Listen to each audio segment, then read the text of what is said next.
The day Chief Okafor died, the sky over Nigeria refused to stay calm. Dark clouds gathered like a warning. Thunder rolled across the horizon as if the heavens themselves were announcing that something powerful had just fallen. Inside the Grand Okafor mansion in Lagos, silence ruled. Not the peaceful kind, the heavy kind, the kind that suffocates. Chidinma sat on the cold marble floor of her father's private office, still dressed in black, her eyes swollen from crying. The scent of his cologne still lingered in the air, clinging to the leather chair he used to sit in. Everything felt unreal. Just days ago her father had been alive, strong, commanding, untouchable. Now he was gone, and the empire he built, already slipping through her fingers. The funeral that changed everything. The funeral was grand.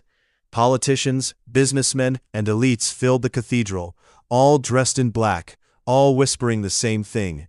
Who takes over now? Chidinma barely heard any of it.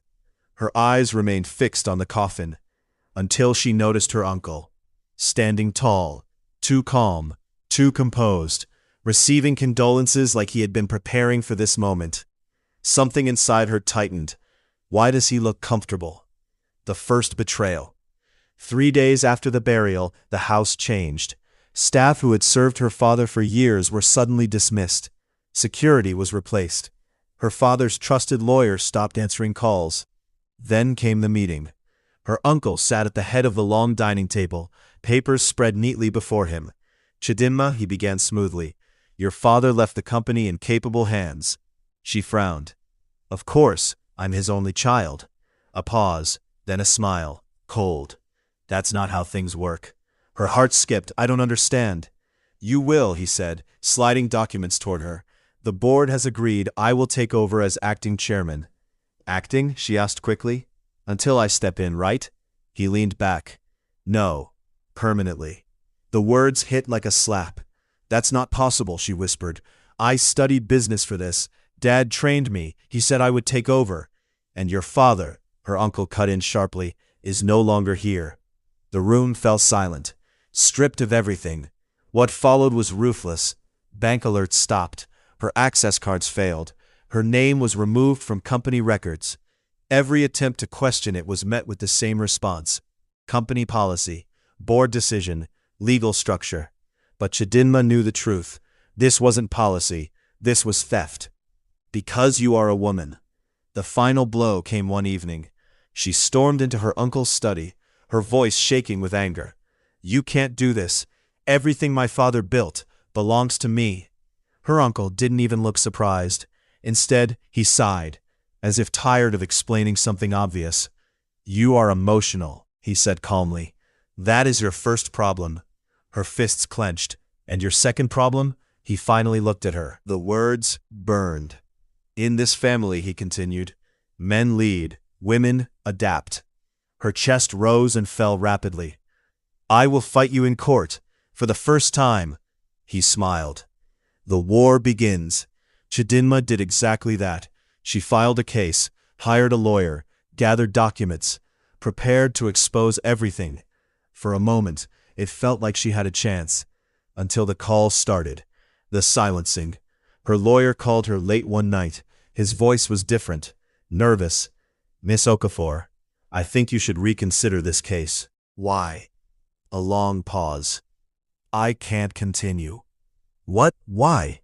I'm sorry, he said quickly, and hung up. The next day another lawyer refused her. Then another. Doors began to close, fast. The accident still, she refused to give up, until the night everything almost ended. She was driving back home. The road was quiet. Too quiet. Then, her brakes failed. The car sped forward uncontrollably. Her heart pounded as she struggled with the steering. God, please. The car swerved. Crash. Metal screamed. Glass shattered. Everything went black. The awakening. When she woke up in the hospital, her uncle was there, standing beside her bed, watching, not with concern, but with something darker, something final. You are lucky, he said softly. Chidinma stared at him, her body trembling. That wasn't an accident, was it? He didn't answer, but his silence said everything. He leaned closer. So listen carefully, he whispered. Next time, you may not survive. The decision to run. That night, Chidinma made a choice. Not to fight, not anymore. To survive. She called her closest friends. Within days, everything was arranged. A secret escape. No papers, no guarantees, just one goal. Get out of Nigeria alive. As her plane took off into the night sky, Chidinma looked out the window, tears streaming down her face. Below her, the land of her birth, her father's legacy, her stolen life. She whispered softly, I'll come back, someday. But deep down, she didn't know if she ever could. The plane touched down with a quiet thud. For most passengers, it was just another arrival. For Chidinma, it was the beginning of a life she never imagined she would live. As she stepped into the airport in the United States, everything felt overwhelming.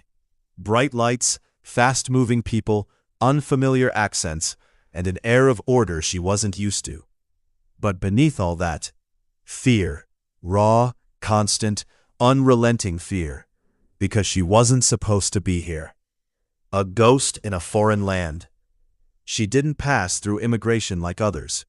No stamps, no records, no identity. She was moved quietly, through back channels, hidden routes, and whispered instructions arranged by her friends back in Nigeria. By the time she reached the city, she had one rule: stay invisible. Survival mode.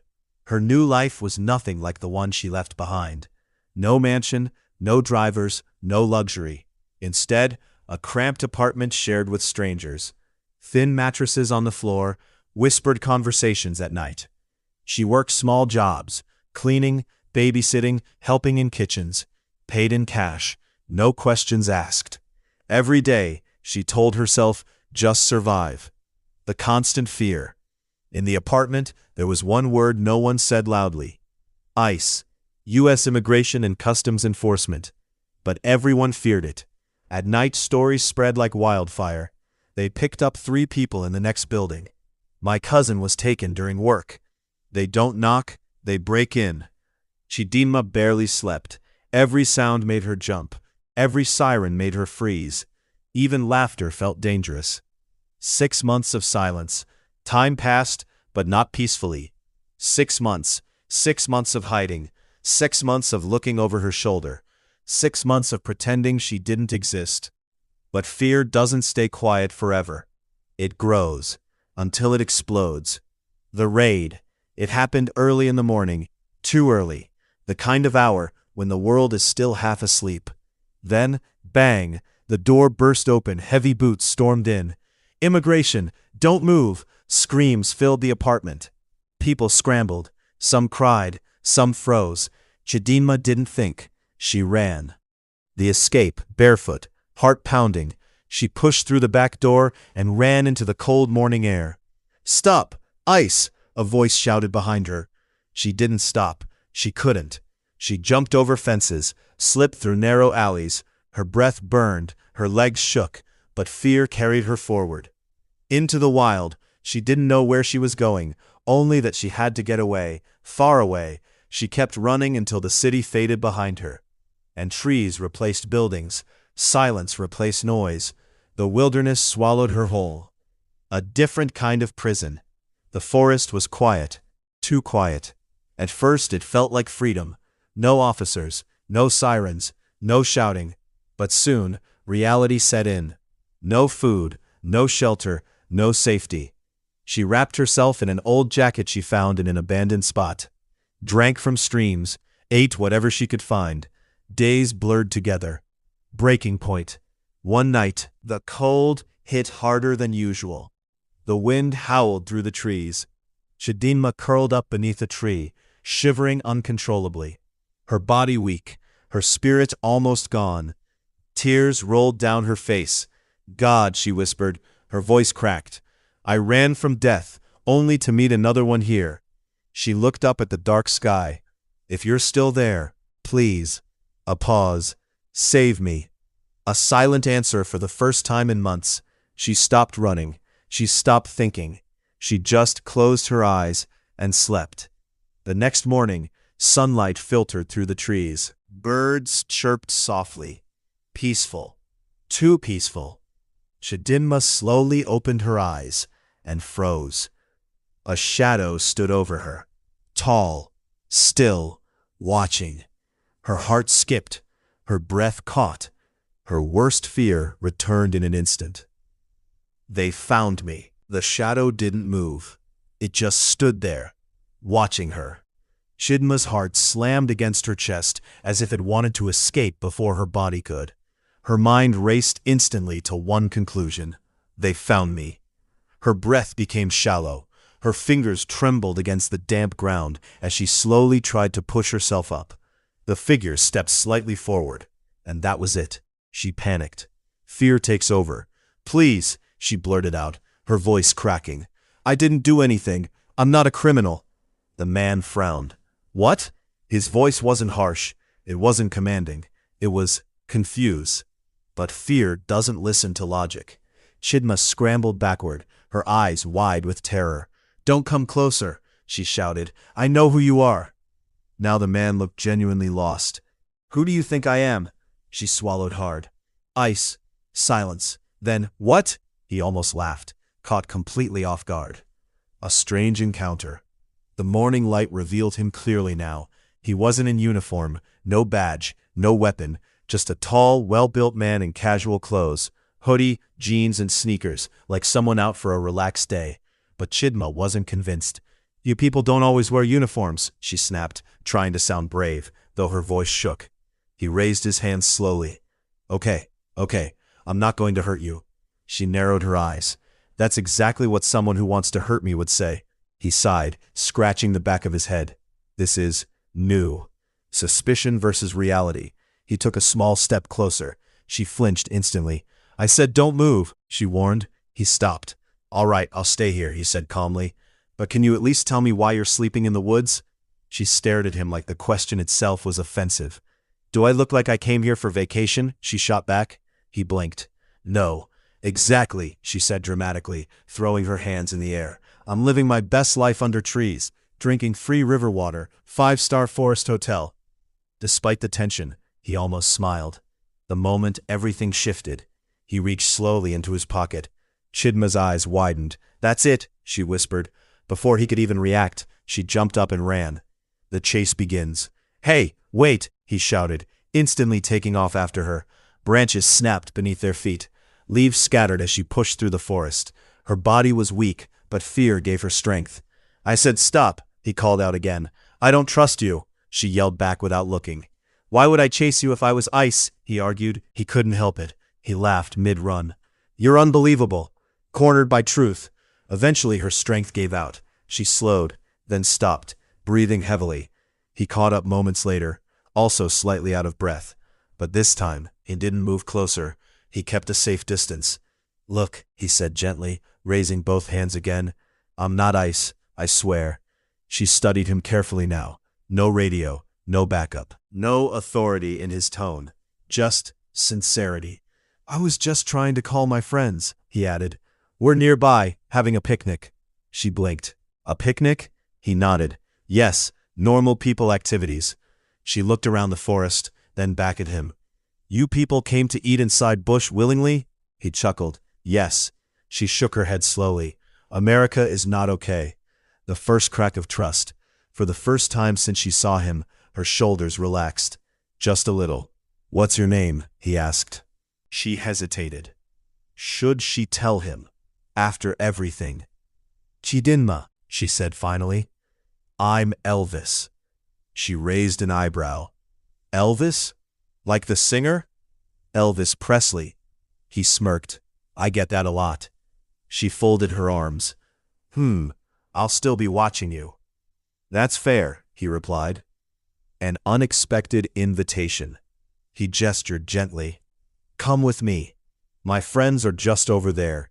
You look like you need food, and maybe a break from running." She hesitated again. Her instincts screamed, "Don't trust anyone." But her body, her hunger, her exhaustion, said otherwise. If this is a trap, she warned, pointing at him, I will fight you with my last strength. He smiled. I believe you. End of chapter 3. As they walked side by side through the trees, Chidinma kept a careful distance, still alert, still unsure. But for the first time in months, she wasn't alone. And somehow, that felt more dangerous than the forest. The sound reached her first. Soft music, laughter, voices carried gently through the trees. Chidinma slowed her steps, her eyes narrowing as she glanced at Elvis. This your normal people activities? She asked suspiciously. He smiled. Relax, you'll see. They pushed past the last line of trees, and suddenly the forest opened into a bright, lively clearing. A world she didn't expect. Colorful picnic blankets spread across the grass, coolers filled with drinks, grilled food sizzling over portable grills. A speaker playing soft Afro beats mixed with American pop. About 6 people sat around, laughing, eating, and arguing playfully. Chidinma froze. Her eyes scanned everything quickly. No uniforms, no weapons, no tension, just life. Normal life. Something she hadn't seen in months. You people are actually serious, she murmured. Elvis chuckled. Told you. All eyes on her. The moment they stepped forward, the group turned. Silence fell. One of the girls raised an eyebrow. Elvis, who is this? Another guy leaned forward, studying Chidinma like a puzzle. Yeah, bro, since when did you start bringing forest guests? Chidinma stiffened instantly. Her instincts kicked in again. This was the moment everything could go wrong. But Elvis didn't hesitate. The lie that protected her. He smiled casually, as if nothing was unusual. Oh, she's cool. She came for a solo picnic. The group blinked. A solo picnic? One of them repeated. Elvis nodded confidently. Yeah, she just prefers nature over people. There was a pause. Then all eyes turned to Chidinma. This was her moment. She could panic, or she could play along. Chidinma takes the stage. She stepped forward slowly, placed her hands on her hips, and sighed dramatically. Yes, she said, shaking her head. I came to reflect on life, and maybe argue with trees. The group exchanged looks, confused. Then she continued. Because at least trees don't ask me stupid questions like, why are you alone? A beat of silence. Then, laughter exploded. Even Elvis had to look away to hide his grin. Winning them over. Within minutes, the tension melted. They made space for her, offered her food, a drink, a seat. At first, she sat cautiously, watching everything. But then, her natural energy returned. The drama queen emerges. Wait, one of the girls said, laughing. So you really came here alone? Chidinma leaned forward, lowering her voice like she was about to reveal a deep secret. Yes, they leaned in. I was running away from my problems. Gasps. And also mosquitoes, she added quickly. The group burst out laughing again. A star without trying. She didn't even realize it, but she had taken control of the entire atmosphere. Every story she told came with exaggerated expressions, dramatic pauses, unexpected punchlines. At one point she stood up, acting out how she negotiated with a stubborn goat back in Nigeria. I told the goat, if you don't move, I will report you to your ancestors. The group was on the floor laughing. Even the quietest guy wiped tears from his eyes. Elvis watches closely. While everyone laughed, Elvis watched her, carefully. Not just the jokes, but the moments in between. The slight hesitation before she spoke. The way her eyes scanned the surroundings unconsciously. The way her laughter sometimes ended too quickly. He saw it. The fear, hidden behind the humor. And somehow, that made him admire her even more. Food, freedom, and forgetting fear. For the first time in months, Chidinma ate without rushing. She laughed without fear. She spoke without looking over her shoulder. It felt unreal. At one point, she leaned back on the blanket, staring up at the sky. I forgot how this feels, she whispered. Elvis, sitting beside her, heard it, but he didn't say anything. He just let her have the moment. The friends get suspicious. Later, one of Elvis's friends pulled him aside. "Bro, be honest. Where did you actually find her?" Elvis shrugged. "In the woods." The friend blinked. "You're joking." "I'm not." "And you just brought her here?" Elvis looked back at Chidinma, who was now passionately arguing with someone about whether jollof rice was better than fried rice. "Yeah," he said simply. The friend shook his head. "You're something else, man." The invitation that changed everything. As the sun began to set, the group slowly packed up. People stretched, laughed, prepared to leave. Chidinma's smile faded slightly. Reality was creeping back in. The forest, the cold nights, the fear. Elvis noticed. "Hey," he said gently. "Where are you going after this?" She hesitated. "Back," she said quietly, gesturing toward the trees. He frowned. "You can't go back there." She forced a small smile. "I've been managing." He shook his head. "No, come with me." She looked at him sharply. "What?" "My place, just for tonight, until you figure things out." Her guard shot up again. You don't trust me," he finished. She nodded. "Fair." He stepped back slightly. "But you trusted me enough to follow me here." She paused. That was true. The sun dipped below the horizon, painting the sky in shades of orange and purple. Chidinma looked at the darkening forest behind her, then at Elvis, a stranger, but not quite anymore. "Just one night," she said finally. He smiled. Just one night. But neither of them knew. That decision would change everything. The drive felt unreal. Chidinma sat quietly in the passenger seat, her eyes glued to the window, as the car sped away from the forest and back into the city. Streetlights flickered on one by one. Tall buildings stretched into the sky. Everything felt fast, too clean, too organized. "This place doesn't sleep," she muttered. Elvis smiled slightly. "Welcome to life here." But she wasn't smiling. Her fingers tapped nervously against her lap. Every passing police car made her tense. Every checkpoint sign made her heart race, even though Elvis drove calmly. Her mind wasn't calm at all. Crossing into another world. After a while, the city became quieter, richer, cleaner. The houses grew bigger. The streets became wider. Until finally, the car slowed in front of a tall, sleek gate. It opened automatically. Chidinma's eyes widened. "Are we entering heaven or what?" Elvis chuckled. "Just my house." She turned slowly to look at him. "Your what?" "The mansion." The car pulled into a stunning modern mansion. It looked like something out of a movie. Massive glass walls reflecting the night lights. Clean white exterior with sharp architectural lines. A soft-lit pathway leading to a grand entrance. A quiet fountain glowing under blue lights. Chidinma didn't move. She just stared. "Even your gate is richer than me," she whispered. Elvis laughed as he stepped out. "Come on. First step inside." She followed him slowly, carefully, as if stepping into a dream she didn't trust. The doors opened, and she froze. A different kind of luxury. Inside was breathtaking. Modern American interior design at its finest. High ceilings with hidden LED lighting. Marble floors that reflected everything like mirrors. Minimalist furniture in neutral tones. White, beige, gold. A massive open living space with glass walls showing the city lights. Chidinma spun slowly. "If I touch something here, will alarms start shouting?" she asked seriously. Elvis shook his head, smiling. "No, you're safe." She pointed at a glass table. "This one looks like it can break my destiny." He laughed. "You'll be fine. Comfort feels dangerous." He showed her around, the kitchen fully automated, the living room like a luxury hotel, the guest room bigger than her entire apartment back in hiding. When she entered the room, she stopped again. The bed alone looked like it belonged to royalty. Soft, perfect, untouched. She walked toward it slowly, then pressed it lightly.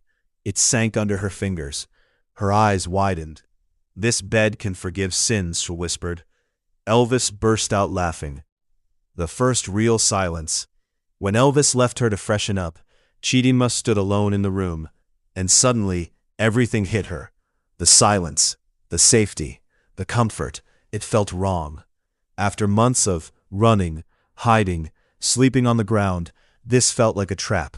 Her body didn't relax, even here. The mirror moment. She walked into the bathroom. It was just as luxurious. Glass shower, marble sink, soft lighting. She looked at herself in the mirror and barely recognized the girl staring back. Messy hair, tired eyes, worn clothes. "Is this really me?" she whispered. For a moment, tears gathered, but she wiped them quickly. "No," she said firmly, "not yet." Dinner and distance. Later that night, Elvis brought her food, real food, hot, fresh. She stared at it for a second, then ate like someone who hadn't trusted a meal in months. Elvis watched quietly. "You don't have to rush," he said gently. She shook her head, mouth full. "I'm not rushing. I'm securing my future." He laughed softly. A different kind of connection. After eating, they sat in the living room. A quiet moment. No jokes, no chaos, just stillness. "So," Elvis said, leaning back, "are you going to tell me the truth?" Her body tensed immediately. "What truth? You didn't come to the forest for a picnic." She looked away. Silence stretched between them. For a moment, it seemed like she wouldn't answer. Then, "I'm not ready," she said quietly. Elvis nodded. "Okay, no pressure, no force, just understanding." And somehow, that made her trust him a little more. The night that changed everything. Later, alone in the guest room, Chidinma lay on the bed. The softness still felt unfamiliar. Her eyes stared at the ceiling. No sounds, no danger, no footsteps chasing her. Just peace. Slowly, her body relaxed. For the first time in months, she slept deeply. But in another part of the city, flashing lights cut through the night. Ice vehicles moved silently through streets. Doors were being watched. Names were being tracked. And somewhere, a file was being updated. A new target added. Unknown female, African, undocumented, last seen fleeing raid.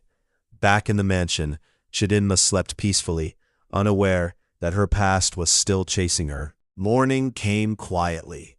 No shouting, no running footsteps, no doors being broken down, just sunlight. Soft, golden sunlight pouring through the massive glass windows of Elvis Mansion. A peace she didn't trust. Chidinma woke slowly, her body sinking deeper into the soft bed. For a moment, she didn't move, didn't breathe too loudly, didn't think, because her mind was trying to understand something unfamiliar. Safety. Then suddenly, she sat up, her heart racing. "Wait, where am I?" Her eyes darted around the room. The white walls, the polished floor, the quiet. Then it came back. "Elvis," she exhaled deeply. Oh, still a fugitive even in comfort. Her instincts refused to rest. She got off the bed carefully, as if someone might be watching. Walked to the window, peeked outside. Cars passed, birds flew. Everything looked normal. Too normal. "This is how they catch people," she muttered. Morning encounter. She stepped out of the room cautiously. The house was silent. Then, a voice from the kitchen. "Good morning." She jumped. "Jesus!" Elvis turned surprised. "Wow, I didn't know I looked that shocking in the morning." She placed her hand on her chest. "You almost sent me back to my village spiritually." He laughed. Breakfast and boundaries. The kitchen looked just as unreal in daylight. Marble countertops shining under soft lights, sleek cabinets with no visible handles, a large island with neatly arranged breakfast. Elvis handed her a cup. "Coffee?" She stared at it. "Does this one require visa?" He chuckled. "No, it's free." She took it slowly, still cautious. The question returns. They sat across from each other, quiet. Then Elvis spoke again. "You ran yesterday." Her grip tightened slightly on the cup. "I've been running for a long time," she replied. "I know," he said softly, "but from what?" Silence. She looked away. Her mind replayed everything. Her father's death, her uncle's cold smile, the crash, the threats, the escape. Her chest tightened. "I told you, I'm not ready." Elvis nodded again, but this time he didn't drop it completely. All right, he said calmly, then let me ask differently. She glanced at him. Are you in danger? That question hit differently. Her lips parted slightly, but no words came out. Truth pressing through. He leaned forward slightly. You don't sleep like someone who's safe, he continued. You look at every sound like it's coming for you. Her eyes flickered. You ran from me in the forest like I was your worst nightmare. A pause. So yeah, I think you're in danger. Her defenses started cracking, slowly. The first piece of truth. I didn't come here by choice, she said finally. Elvis stayed quiet, letting her speak. I had a life, she continued softly. A big one, a powerful one. She swallowed, but someone took it. His eyes narrowed slightly. Who? She hesitated, then shook her head. If I say too much, it becomes real again. Fear of being found. She stood up suddenly, pacing slightly. You don't understand, she said, her voice rising. If they find me, it's over. Who is they? Elvis asked. She stopped, turned to him. Everyone. ICE, the immediate threat. She walked to the window again. Her voice dropped. And here, it's not even better. She wrapped her arms around herself. They raid houses, she said. They break doors. U.S. Immigration and Customs Enforcement. They take people like they're nothing. Her voice cracked slightly. I saw it. I ran. Elvis watched her carefully. You're undocumented, he said quietly. She didn't answer, but she didn't deny it either. The breaking point. I can't go back, she whispered. That was the first full truth. Her shoulders dropped slightly, like a weight had been released. If I go back, I won't survive it. Elvis stood slowly. Not too close, not too far. Then don't go back, he said simply. She looked at him like he had just said something impossible. It's not that simple. It is, he replied. You're here now. She shook her head. You don't understand power, money, influence. Her voice trembled. Some people don't need to chase you themselves. They send the world after you. Trust begins. Silence filled the room again. But this time, it wasn't heavy. It was honest. Elvis nodded slowly. Okay, he said. No pressure, no forcing. He pointed lightly toward her. But you're not alone anymore. Her eyes softened, just slightly. A new kind of fear. For the first time, her fear shifted. It wasn't just about being caught anymore. It was about something else, something more dangerous. Trusting someone again. Later that day, as Chidinma stood alone in her room, she whispered to herself, Can I really stay here? Downstairs, Elvis looked at his phone. A news alert flashed briefly on the screen. Immigration enforcement intensifies search for undocumented individuals following recent escape during raid. He frowned, then looked toward the stairs, toward her. And for the first time, he realized helping her might cost him everything. The mansion felt different after the truth was spoken. Not colder, not warmer, just more real. Chidinma now moved through it like someone who had finally accepted she was no longer invisible, but still didn't feel safe being seen. And Elvis? He watched her differently too, not like a stranger anymore, but not yet like someone he fully understood. Living between two worlds, days began to form a rhythm, a strange, fragile routine. Morning. Chidinma would wake early, sit by the window, and watch the city of United States move like nothing in the world was broken. Afternoon. She would help Elvis around the house. Small things at first, like organizing the kitchen or folding laundry. Evening. Silence. Long, thoughtful silence. And in between, there were moments. Small ones. Dangerous ones. Elvis begins to notice. One evening, Elvis found her in the kitchen, talking to herself while cooking. I said 1 cup of rice, not emotional damage, she muttered, as she stared at a pot like it had betrayed her. He leaned on the counter, amused. You always talk to food like that? She didn't even look at him. Food listens better than people. He laughed softly. That's kind of sad. She shrugged. It's accurate.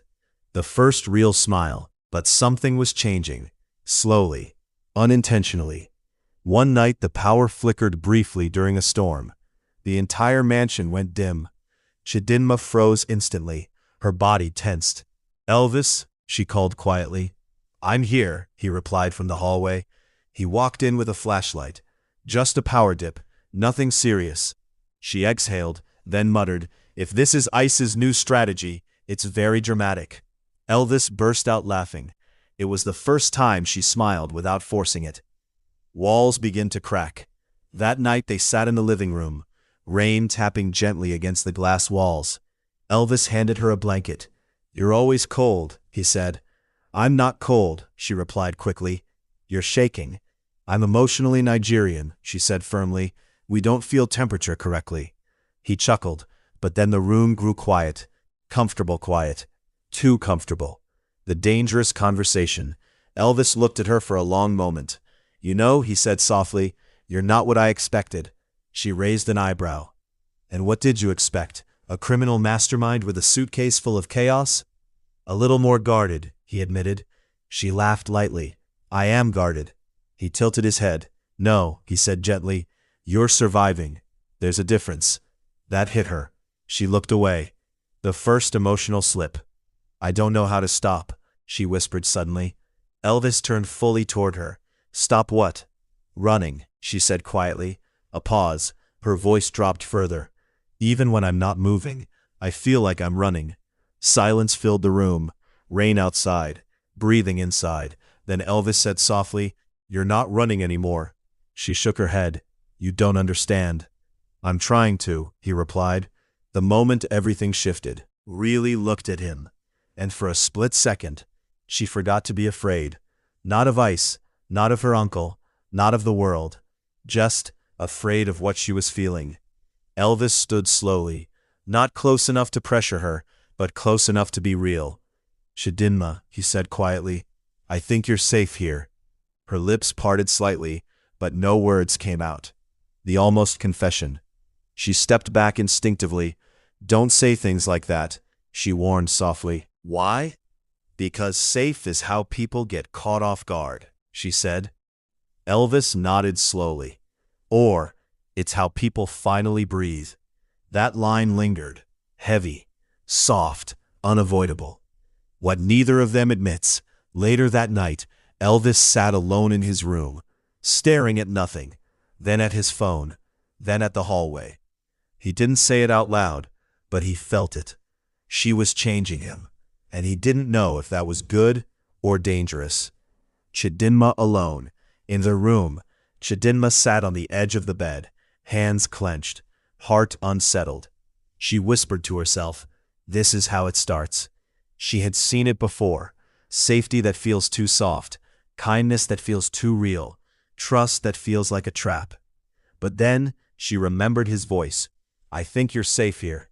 And for the first time, she didn't immediately reject the thought. Outside the mansion, far across the city, a new alert pinged through an enforcement system. Subject possibly linked to recent immigration raid, now located in secured residential zone. A cursor blinked, a file opened, and a location was marked. Inside the mansion, Chidinma laughed quietly at something Elvis said in the kitchen.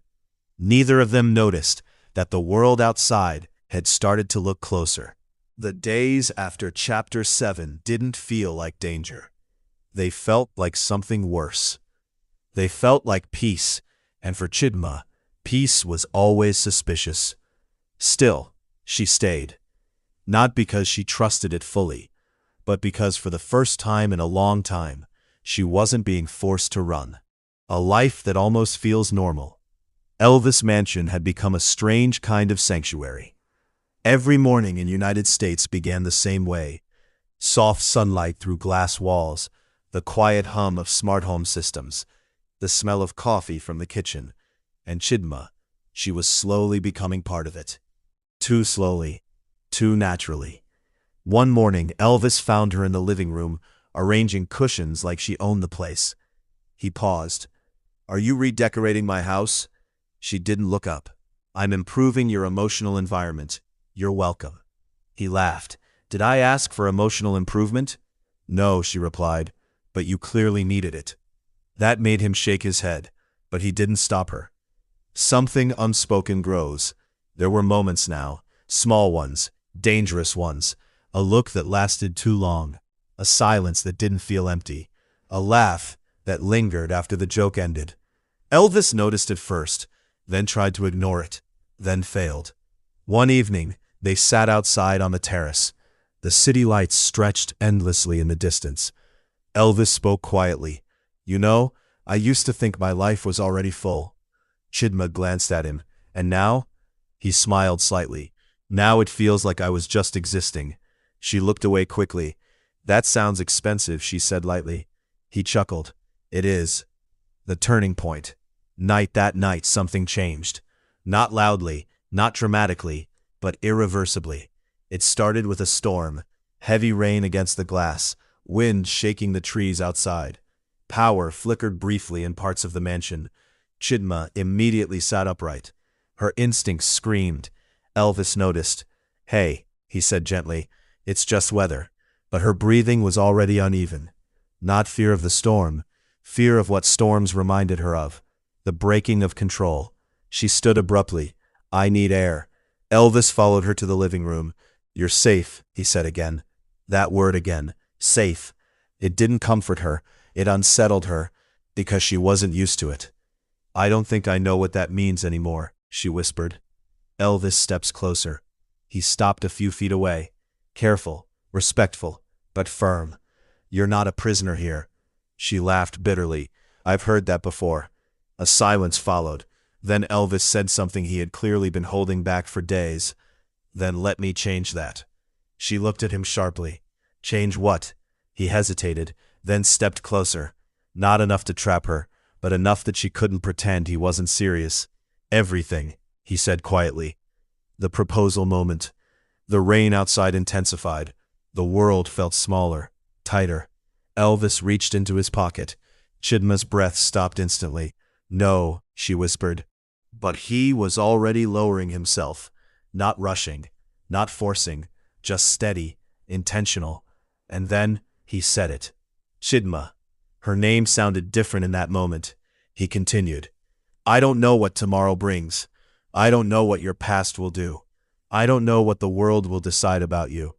A pause, then softer. "But I know what I feel when I'm with you." Her eyes widened slightly. "Stop," she whispered again, but weaker this time. He didn't stop. "I feel like I'm finally alive." Silence, rain, heartbeat. Then he opened the small box. A ring. Simple, elegant, real. Her fear versus her heart. Chidinma stepped back immediately. "No," she said quickly. "This is how it starts." Elvis stood slowly. "What starts?" "Attachment," she said, voice trembling.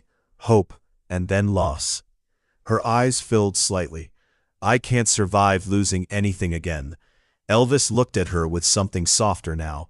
"Then don't think of losing," he said. "Think of staying." That word hit harder than she expected. The acceptance that wasn't simple.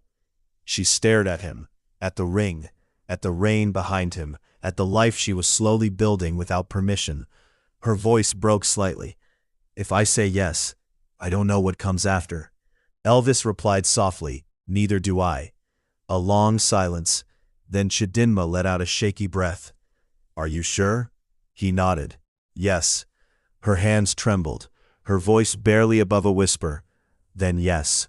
A yes built on fear and hope. It wasn't a perfect yes. It wasn't a fearless yes. It was a surviving yes.